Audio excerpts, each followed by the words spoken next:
Perfect. All right, good morning. Welcome everyone to this week's Rubin Science Assembly. Today we're going to hear about the AMPEL broker after just a couple of the usual announcements and an introduction.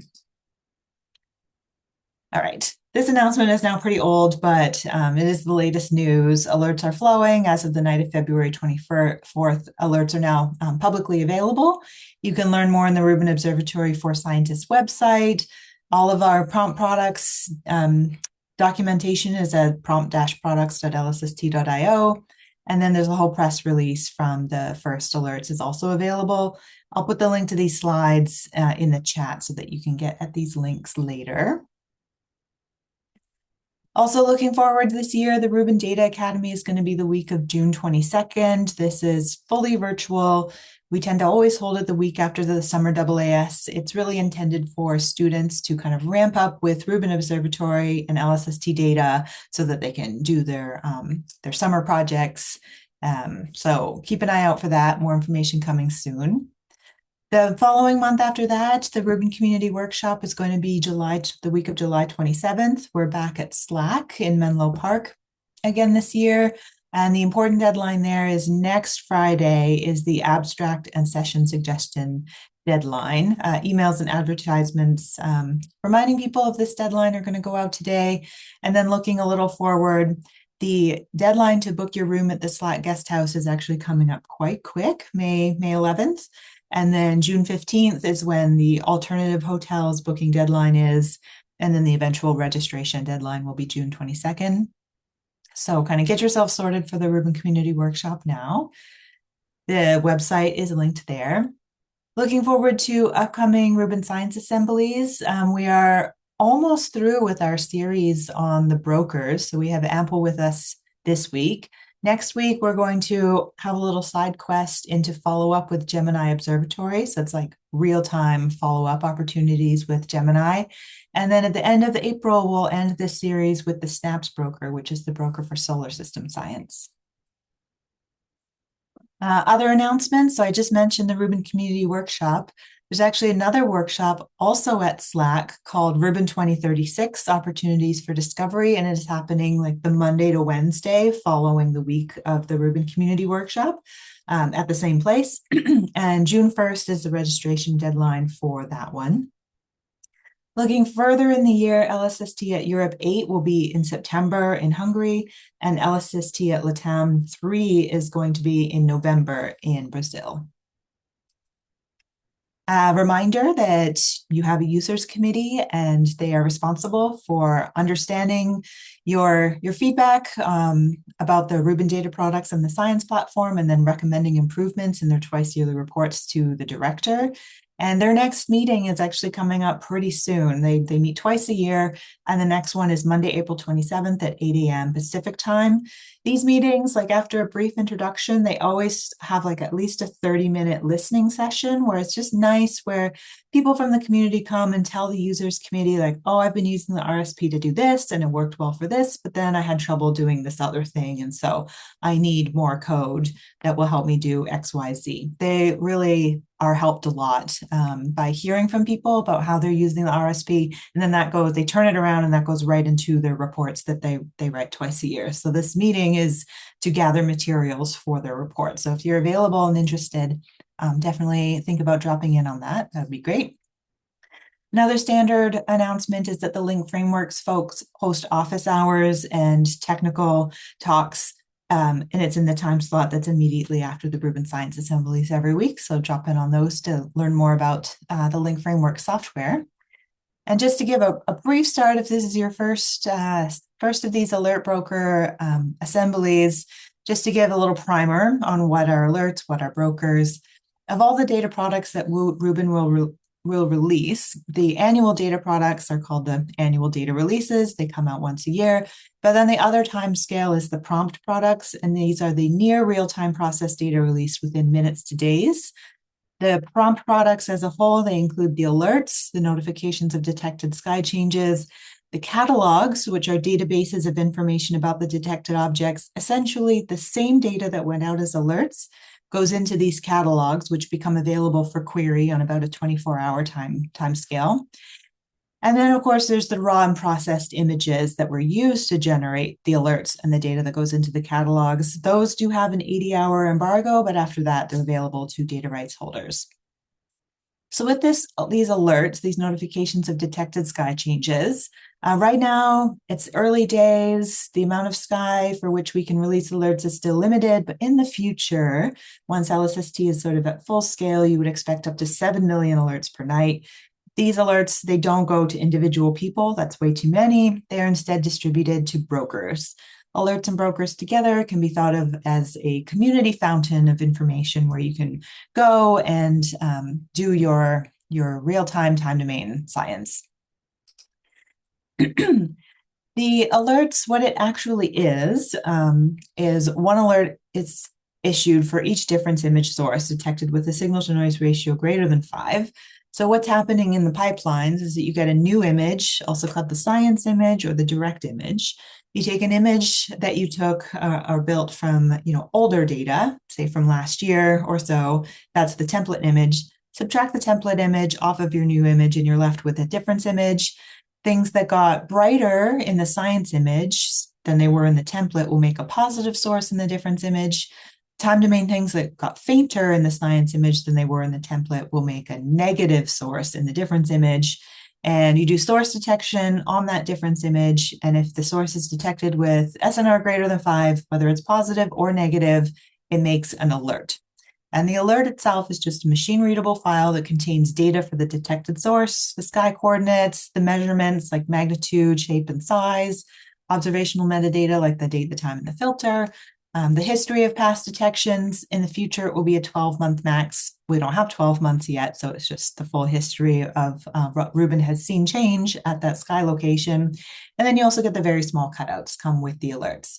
The alerts are a public data product. And as I mentioned, they don't actually go to individual people because there's going to be so many per night, but they go to brokers. And brokers are independent software systems that process and serve the alerts to the science community. They add value to the alerts by filtering, cross-matching, doing classifications, all that kind of thing. And then they also offer the data access services like web-based user interfaces, API clients, all that kind of stuff to help people use the alerts for science. You can find a full overview in the Rubin Observatory for Scientists website. There are 9 brokers in total. 7 we call full stream because they take the full stream of alerts from LSSD. And then 2 we call downstream because they have like a narrower, more focused science goal, snaps for solar system objects and points of interest for variable stars. And they take a subset of the stream from a broker, usually Antares, and then they just do actions on that subset. So that's your primer on what's an alert, what's a broker. And now today we're going to hear all about the AMPEL broker. So Jacob is here with us, and I'm going to stop sharing screen to let him take over. Hi, everyone. I hope you can hear me. We can hear you very well. Thank you. Thanks for the introduction, Melissa. I'm going to try to share my screen. Hopefully you can see this, and I'm going to try to start the slideshow. I Yep. hope that worked as well. All Okay. good to go. Yep. Hi, everyone. Yeah, I'm Jacob Nordin, calling in from Berlin. I'm going to talk about AMPEL. If you have questions, just stop me or write in the chat, and I'll try to answer them as quickly as I can. I think this is a new domain, Rubin data and alerts that brings a lot of new concepts to everyone. So I think everyone is trying to learn how to use this. So please stop, have questions, and also everything most likely won't be clear during this presentation, but then I hope you can find it online later and get back to me with questions. Okay, so I'm going to talk about AMPEL, and I'm going to describe it as an analysis engine. First, I should say that as usual, these things are never made in isolation. There's a team of developers that are working with this. And I should particularly highlight Valerie Brunel and Jacob van Santen, who have both been instrumental in creating this setup.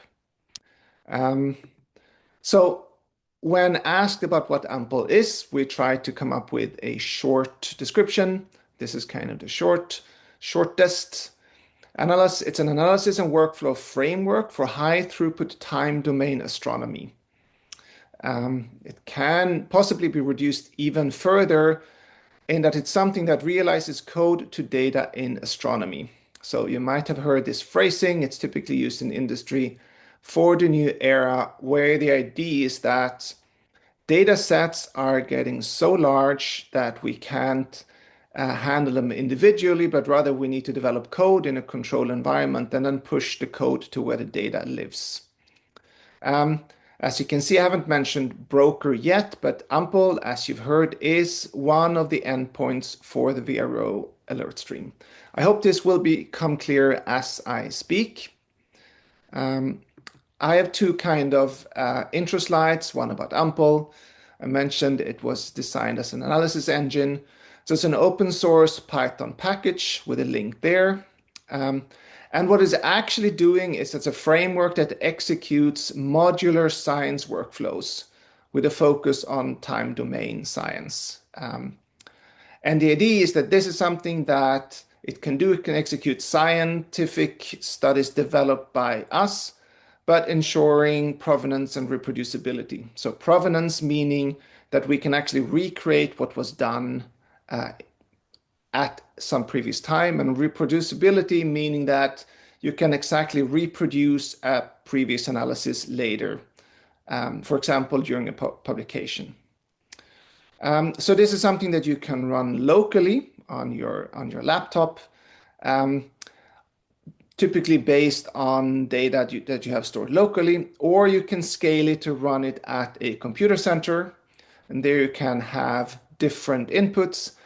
And of course, if you decide that your input is going to be real-time data stream, then you have something that effectively works as a broker. And it's mainly in this aspect I'm going to describe AMPEL. But I should emphasize that it was initially designed to solve real scientific problem in time domain applications with large data sets. And the broker concept was developed later.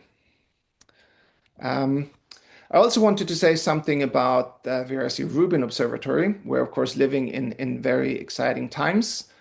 We are now running in this kind of slowly scaling up pre-survey mode, which means that we do get a few alerts, but they have nothing, it's nothing like the full alert stream. It doesn't have the cadence we expect. So I think most of you might have looked at the alerts we have now, and they, of course, do not look like we expect them to do eventually. And I think it's also something that we should be aware of, that it will probably be years until we run at full efficiency. Basically, there's something that we learned from this Vicky Transient facility, where this was first applied, that we first want to develop real bogus systems, so metrics for determining which transients are real. We want to have catalogs highlighting properties of stars and galaxies with, for example, high quality photometric redshifts. We want to use real data to develop photometric classifiers. And then we want to use all of that information to develop really high quality filters. So before we have all of this, it's going to be a year or so. But I think these are kind of the time scales that one needs to consider. It is also a 10-year mission.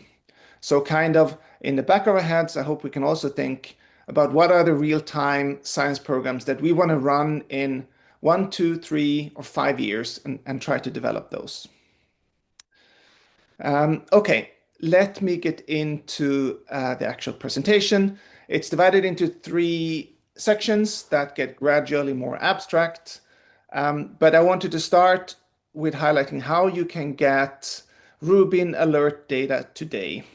And the easiest way to do so through AMPEL is to connect to one of our curated Kafka alert or report streams. So Kafka is a method to package and send snippets of data. It's how the original Rubin alerts are distributed. But what we're doing is that we're filtering them, we're adding additional information, and then we're submitting a few select output streams. There are other ways to access data, but today I'm going to focus on this most simple way. Um, and these can be accessed through the Hopscotch Kafka servers. So some of you might have Hopscotch accounts already.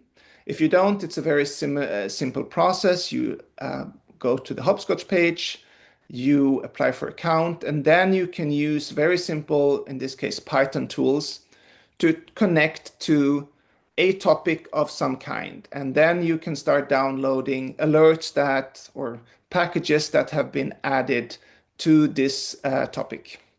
And then you can start downloading them locally or how you want to do. So the key question here is which topics are available there for Rubin alerts. And at the moment, you can find 3 such topics.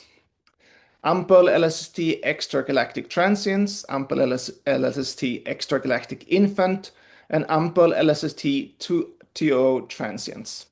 So one of the things that we learned during the working with the ZTF data is that a lot of users want to have pretty similar data streams.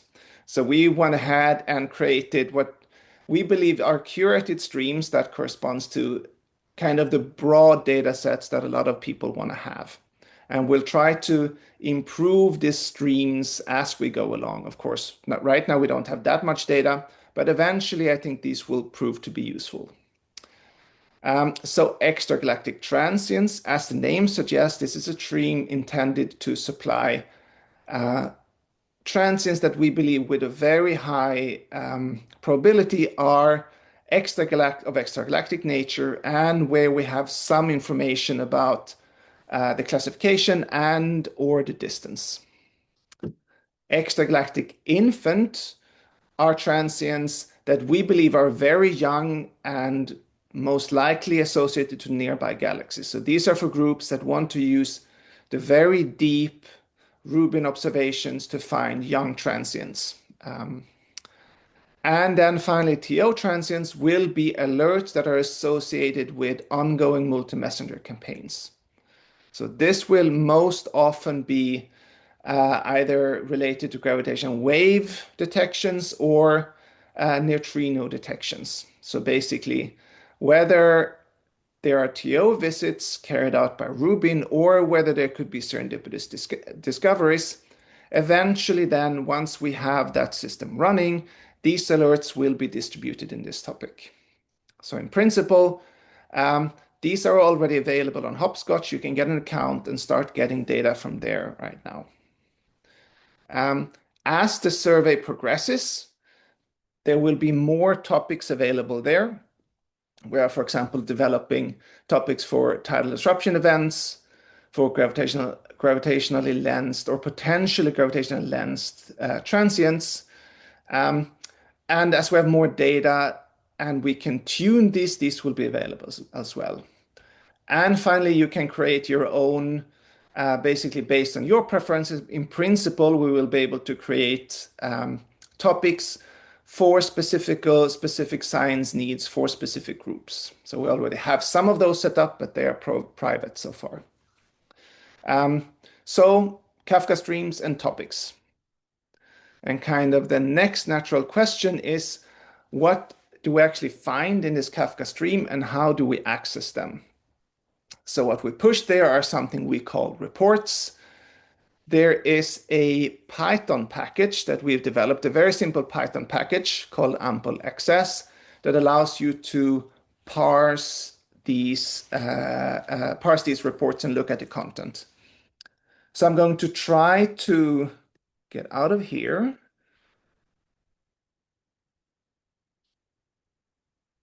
And switch to a notebook.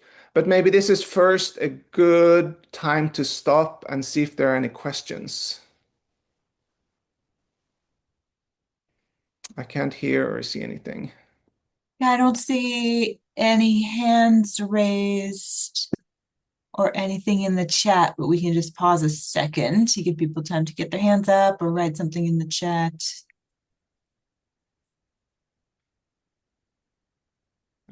Okay. So I hope you can see the other tab. So this now shows ample access as a GitHub repository. So again, this is something that you can access and you can sync. And there are some kind of fairly compact install instructions here. There are not a lot of, there's not a whole lot of material here, but you can see there's some description here, documentation and install instructions.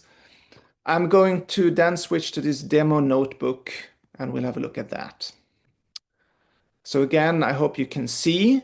I won't go through everything in this notebook and read everything, but I hope you will be able to find it and run it yourself um, in order to explore more of the details there. Okay, so let me briefly go through some of the segments here. So first, we load the material. As it shows up, we create a small cache. Basically, alerts we're working with are stored locally. That's of course something you can do. You can do as in different ways, but basically we're here loading an AMPEL report set. And then critically in the next section here, we define which topic we wanna work with. So in this case, we're going to be looking at the extragalactic transients list or stream. You specify a group ID, basically your hopscotch username that you have, and then some Unix suffix that shows what you're running. And what you'll be doing next is to take your stream and or take your alert set and read whether there are any new alerts found in this Kafka stream. So we're checking for a bit. Now it's connected. Okay, since we haven't observed during the last few hours, we didn't find anything new. But you can see earlier today, there were 14 reports provided. These streams are intended to have to be small enough that it's something that you can always run locally in such a notebook. Okay, so basically now we have downloaded those reports and they are stored within this object, within this class. So now I'm going to show some of the tools that you can use to parse them. And again, I won't talk about the details, but at least I hope you can find it. So we show some summary. Today we have parsed 14 reports. And we have data from one photometric classifier provided. I will talk more about our photometric classifiers later. The next thing you can do is to create or try to explore your own filters. So basically from this locally loaded set of alerts, typically you will be interested, possibly not all of them. So there are ways here where you then can investigate or you can request to only look at alerts fulfilling some criteria. Here, for example, we imagine we only want to look at transients that have a minimal probability of 10% to be a type 1bc supernova. And then you can filter based on how many detections you want to have, what sort of duration, and basically on a number of the properties and features available either in the alert or that AMPEL has been added. I will talk more about that later as well. And then you can continue adding more filter constraints. Eventually, there are no more candidates that survive all of your filter criteria. So obviously, this is not going to be this filtering is going to be too restrictive. So let's clear that and instead work only with the 1BC filter. Again, just for summary, let's plot the information we have of the active transients as provided in this topic. And again, we're letting it print. So here I'm plotting some summary information about the live transients. And you've probably looked at, though, the alerts we have now. It's from a very small region, so I wouldn't talk look too much on the details about the light curves that we have right now and the probabilities, but rather showing some of the information that's available here. So we have the actual photometric data as provided in the alerts. We have results from a classifier, so photometric classifier. We have some general summarized information, including whether we know something about a potential host galaxy and its redshift. Something I would like to point out is that I will return to in a second, is that all of the redshift are accompanied by a group ID. So again, right now we don't have too many exciting transients, but I hope that this shows eventually once the survey is starting fully, you will be able to gradually build up your sample or renew it every day and then apply the filter criteria that you want to have. Again, the filters we have are supposed to broadly collect objects of the general kind that most groups are interested in, and then the notebook here shows examples of how you can further fine-tune this locally in your system. Again, if you have questions, stop me. Now let's have a look at what is exactly contained in these reports that you will find in the streams. So let's look at one of the reports. We can inspect it. We can see that this corresponds to one of the Rubin alert objects. And we can see we have information in a number of different bands, and we have some broad classification and some host and distance information. The original Rubin photometry is available as well. For example, we can plot a subset of that. And again, we can plot the light curve.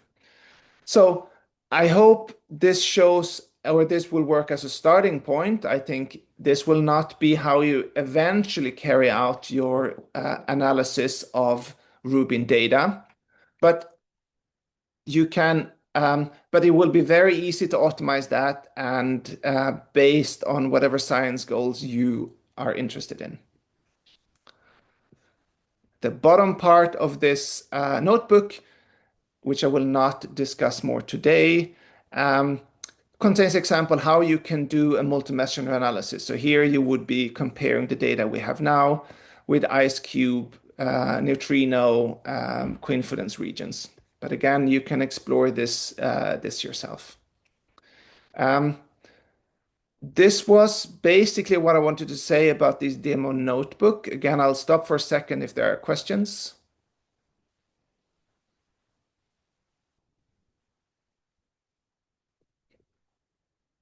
I don't hear or see anything.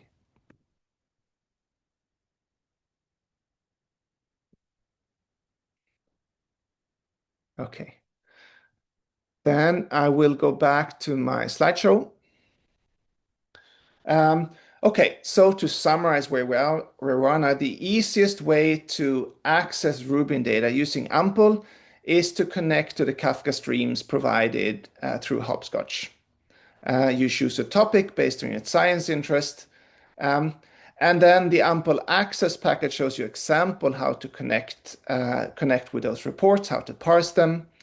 And you can use that to explore the data, to tune the filters. You can use it to store the data locally and then do some sample analysis later.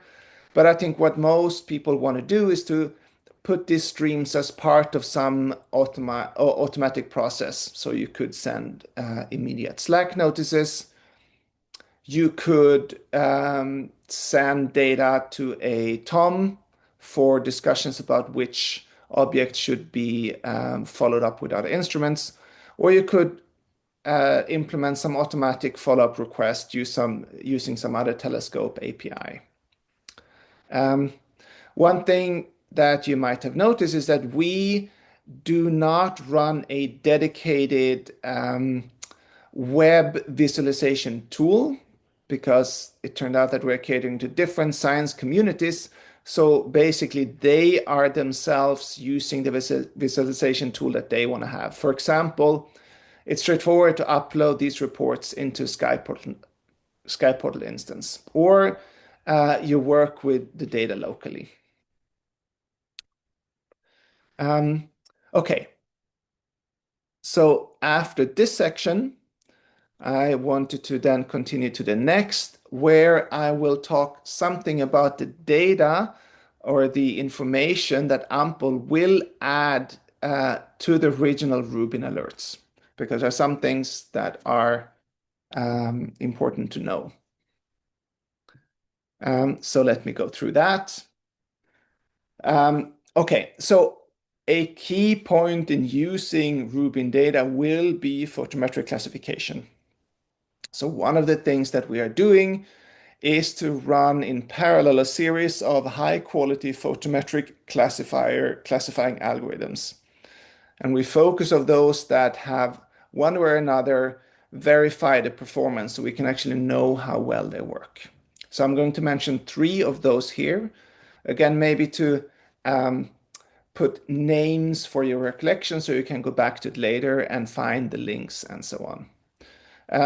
So first, the rise decline setup is our method for extracting features of the light curves. So these are, some of them are shown in this figure. These are things like colors at detection or peak. There could be rise times, decline times, rise time or decline time slopes. So for each alert, we calculate a few dozen different features. Exactly which are available depends on the light curve properties, but they were designed to be well working also for very sparse data sets. So often, at least when a transient is young, you will have too little data points to actually be able to run, for example, full classifiers. And there you can use these features. So they are, again, available in the reports that we distribute and are the kind of properties that you can then filter on to find the most exciting objects. The second set of classifiers are those that have been verified through some blinded verification procedure. So typically for these classifiers, it's very easy to construct a classifier with very high performance if you design and test it yourself locally with full control of the training and verification sample. There have been 2 examples of classification challenges, so where they have been tested based on blinded test samples. So that's been Elastic, which was a general classification, and Malern, which was dedicated to TDEs. So we constructed the best working Elastic classification, and we're incorporating the best performing TDE classifier in Malern. So those will both be running. And so if you see mention of these names, they're coming from these classifiers. Now, they were trained on synthetic, so simulated data, so we don't expect their performance to be very good yet. But again, we'll use those architecture and retrain them as long as we have real data. I also, as this small figure, include the time delay from the Elastic challenge. So this was a full cadence LSST-like challenge. And I won't talk about the details, but that challenge did verify that AMPEL typically propagates classifications within a few minutes of the initial generation. So in principle, for most of the alerts, within a few minutes after the Rubin observation being taken, the Kafka report will be propagated and will be publicly available. The final kind of classifier that we're running are the ones that have been verified on real data. We only have one so far, Noise ZTF, and that's obviously been trained on Zwicker transient facility data, which again, we right now do not expect to perform very well with Rubin data, but we have shown that it works very well with ZTF data and was the only classifier that was trained to actually work on faint ZTF data. So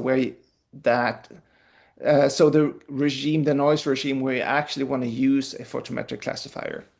I won't talk about the detail, but this figure in the middle shows that whether you have a training sample that actually matches the noise characteristics and all characteristics of your target sample or not, uh, has a huge impact on your final classification results. And typically for ZTF, we reach good real performance, and we expect that to carry on also to Rubin.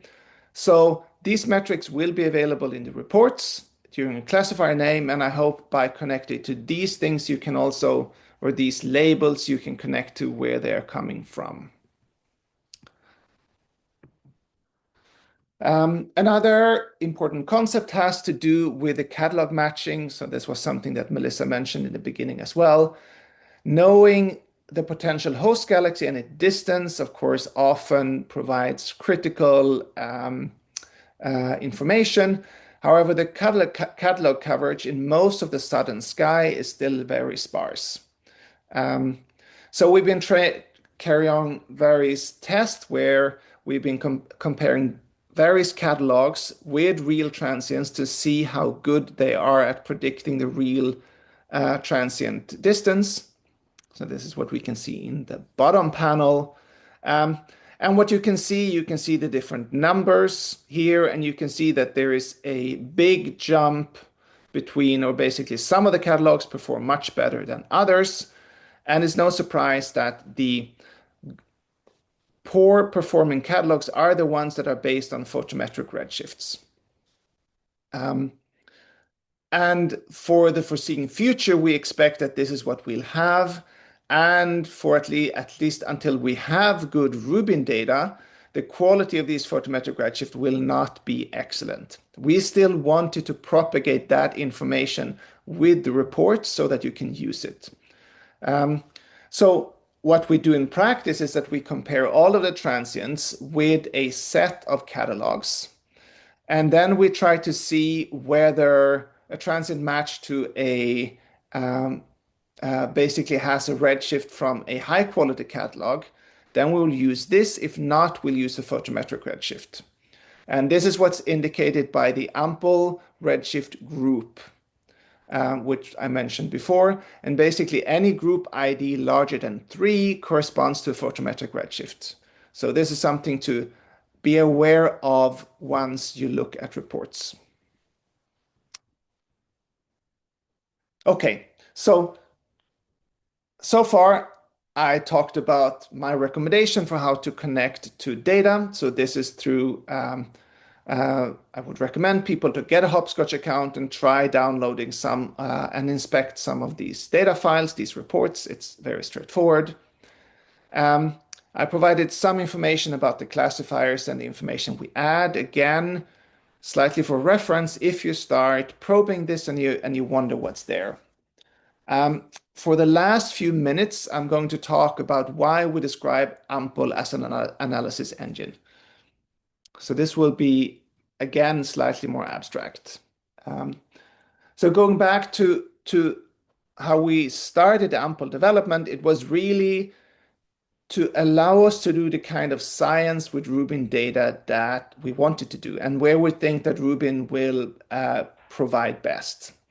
So this has to do, for example, with supernova cosmology.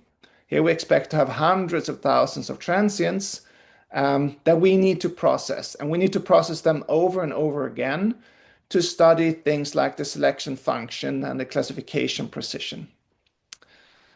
Similarly, we want to do multi-messenger studies.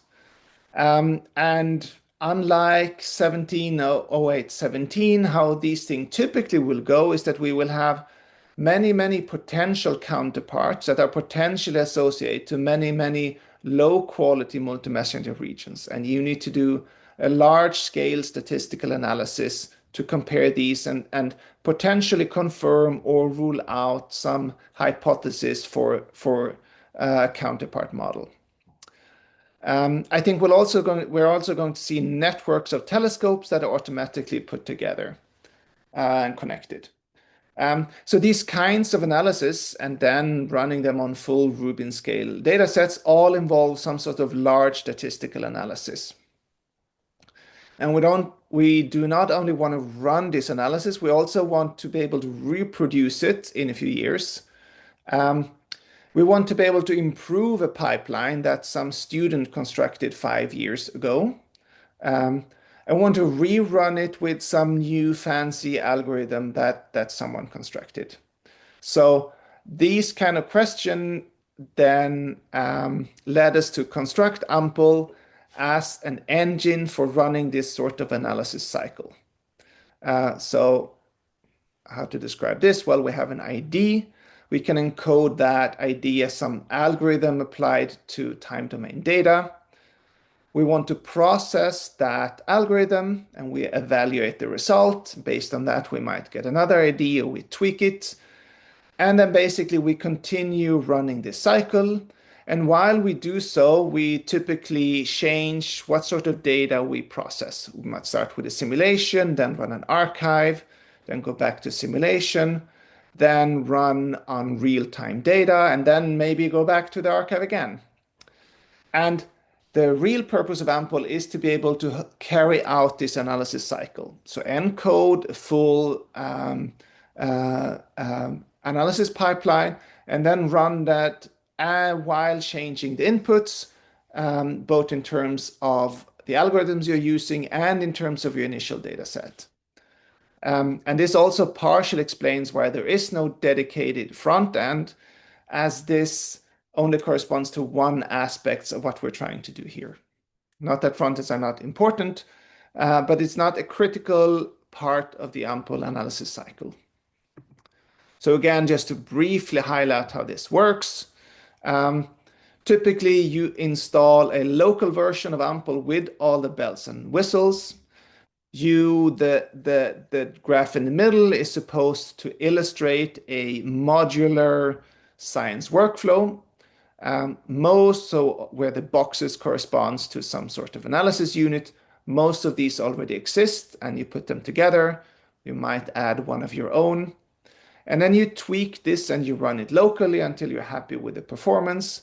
And then once you are, you turn to a computer center to run it at scale. And again, this could be running on, say, the full LSST archive, or it could be adding this to the AMPEL broker real-time system. This would, for example, be how you would create your own dedicated Kafka stream as the output of this sort of job file. So, for example, you can directly reproduce the classifications that we are running for the extragalactic classifier. So this is another Git repository that actually where you have install instructions that would lead you to install the full AMPEL system locally. Once you have that, you can run an AMPEL job file. Again, running this locally, and this is a description of the job file. That's something that can be distributed and anyone can run it. And he would run this classifier for, in the first case, for some set of locally stored alerts. But again, this way you can reproduce what we are doing live. And you can, of course, improve this job file and hopefully tell us how we can do it better. Okay, so this brings me to my conclusions. We are now just getting started in the Rubin era. It's already very exciting. We also have a journey ahead of us. So I think my main messages is that AMPEL is producing curated Kafka streams of Rubin alerts. As we get more data during the coming months, this will be tuned and perform better and better. Incorporate these into your science goals. I think everyone will be using multiple brokers. I think this is a good thing. I think we will produce very useful data. We have a number of different topics. We will add more. I think if there are topics you can think of that we are not producing that we should, feel free to contact us and we can probably do something. We're running a set of photometric classifiers. So for also various internal science projects, we've been trying to keep track of the best performing classifiers that have been verified in real data, and we're hosting those. We will be adding more. And again, it's an area, if you have developed a classifier and want to distribute that, we can probably host that as well. And then a third aspect, to use the full statistical power, you can start by running AMPEL yourself, and this could eventually lead basically to your running your analysis as part of the broker. I think for most people, this is nothing that's relevant right now. But in a few years, when we're sitting on samples of tens of thousands of transients, I think this will become more and more critical. So there's a list of links here to additional information, how to access the data, how to install AMPEL for Hopscotch. So if you now or later want to have more information, go there, or it might be even easier to contact me directly. That was what I wanted to share today. If you have more questions, talk to me now, or again, if something starts brewing and you have questions later, just contact me.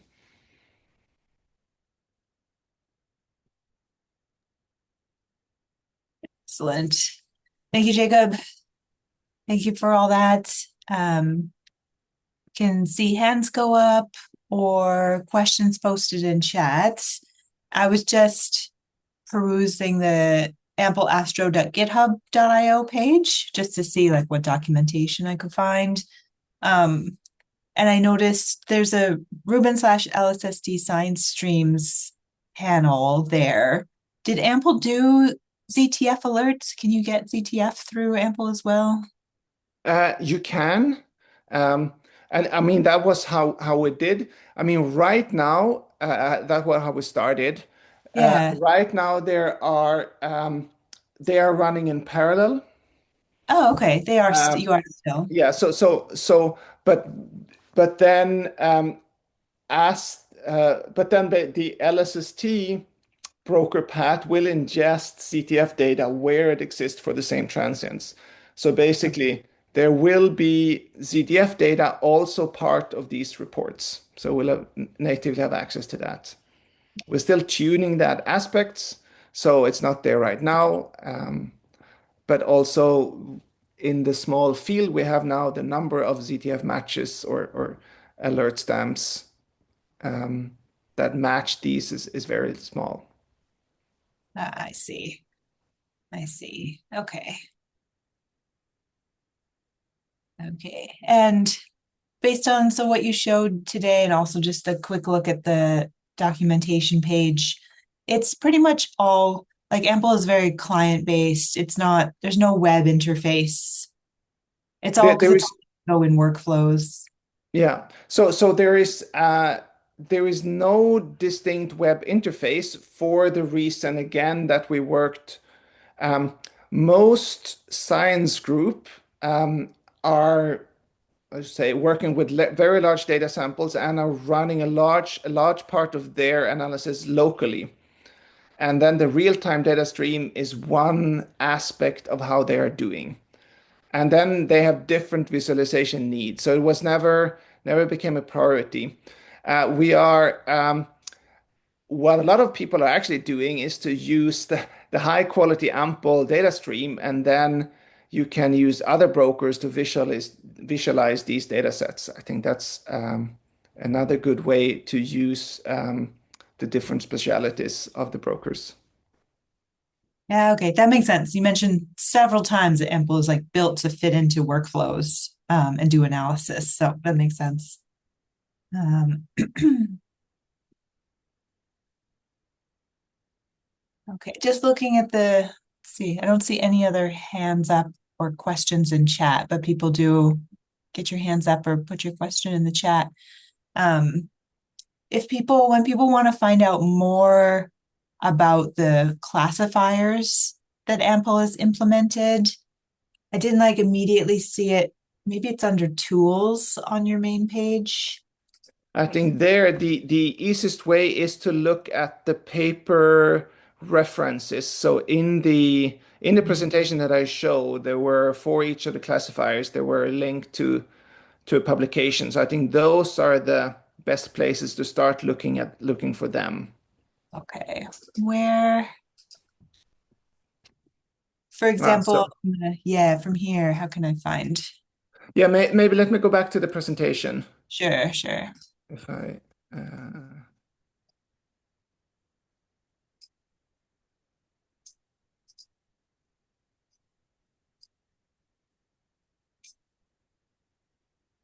so I think this information is on the web page or should be there.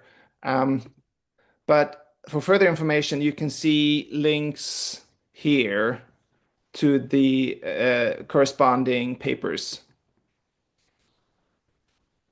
So that is where I would go now to find more information about how they were defined and evaluated and the performance Okay, and the features. okay, super.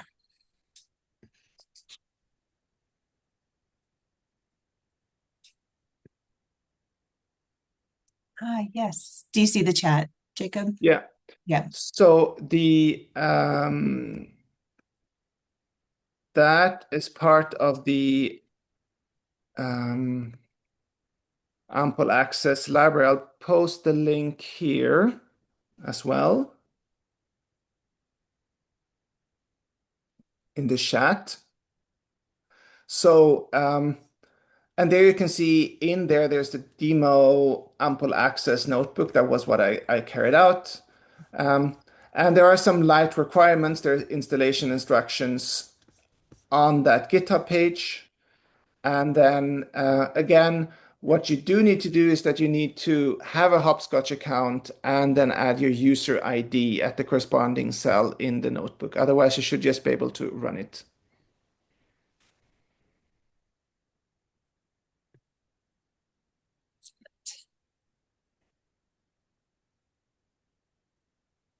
And it's as usual, I mean, we will all be kind of exploring these alerts as the survey progresses over the next few months. We get better and better data baselines, more data. And then, of course, the more feedback we get, the better data streams we can provide. So I think this should not be seen, um, the brokers should not be seen as a starting point, but rather as something or entities you work with in order to provide a better kind of scientific exploration. And what's the best way to contact you? Do you have is it like an ample email address or web form? Yeah, there is. There is the proper.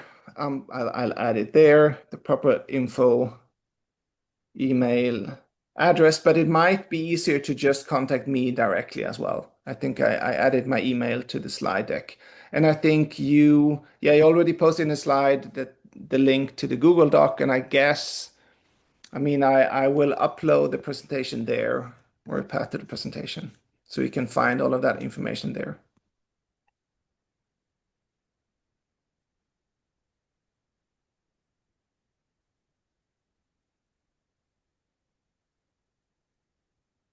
All right, more questions on AMPEL.